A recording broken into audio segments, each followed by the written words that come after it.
जरा सोचिए, गोकुल धाम सोसाइटी की एक आम सी सुबह है। हमेशा की तरह बबीता जी अपनी बालकनी में पौधों को पानी दे रही होती हैं। तभी अय्यर उनका हाथ पकड़ लेते हैं और कहते हैं, बबीता, डॉक्टर ने ज्यादा काम करने से मना किया है। बस यहीं से पूरी सोसाइटी में हलचल मच जाती है। क्या बबीता जी प्रेग्नेंट है?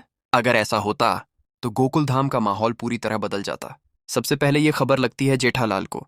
जेठालाल एकदम सन्न रह जाता है, आंखें फाड़ कर सुनता है और फिर बोलता है, बबीता जी, मतलब अय्यर भाई, मतलब बहुत बहुत बधाई। उसके एक्सप्रेशंस इतने अजीब होते कि तारक मेहता भी अपनी हंसी नहीं रोक पाते। अगर दया भाभी होती तो वहीं गरबा शुरू हो जाता, लेकिन उनकी गैर मौजूदगी में भी जेठालाल का ओवर एक्साइटमेंट पूरी सोसाइटी नोटिस करती। बबीता जी के प्रेग्नेंट होने का सबसे ज्यादा असर पड़ता है अय्यर पर, जो हमेशा साइंस और लॉजिक की बातें करता रहता है। वही अब थोड़ा इमोशनल हो जाता है। बच्चे के लिए साइंटिफिक प्लानिंग, डाइट चार्ट, कमरे का तापमान, रेडिएशन से बचाव, अय्यर पूरा साइंटिस्ट मोड ऑन कर लेता है। वहीं बबीता जी पहले से ज्यादा शांत, समझदार और सॉफ्ट हो जाती हैं। उनका जो कॉन्फिडेंट और ग्लैमरस अंदाज था, उसमें अब एक माँ जैसी चमक आ जाती है। महिला मंडल के लिए तो यह खबर किसी त्योहार से कम नहीं होती।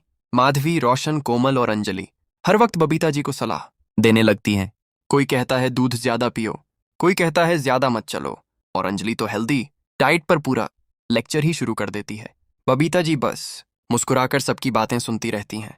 अब अगर बात करें चंपकलाल चाचा की, तो वह तुरंत संस्कार और परवरिश का ज्ञान देना शुरू कर देते हैं। कहते हैं बच्चा सिर्फ साइंस से नहीं, संस्कारों से बड़ा होता है। और फिर रामायण और पुराने जमाने के उदाहरण देने लगते हैं। अय्यर थोड़ा कंफ्यूज जरूर होता है, लेकिन पूरे सम्मान के साथ चाचा जी की बातें सुनता है। टप्पू सेना के लिए यह खबर बेहद एक्साइटिंग होती है।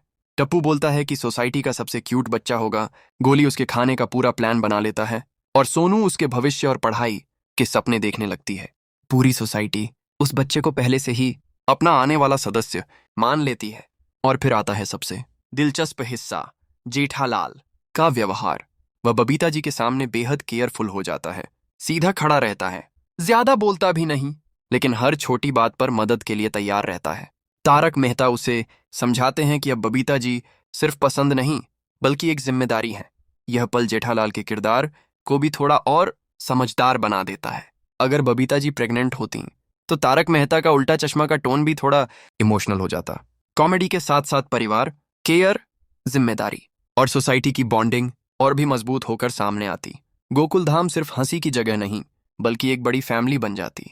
अगर बबीता जी प्रेग्नेंट होती तो ये कहानी टीएमकेओसी की सबसे प्यारी और यादगार स्टोरी लाइनों में से एक बन सकती थी।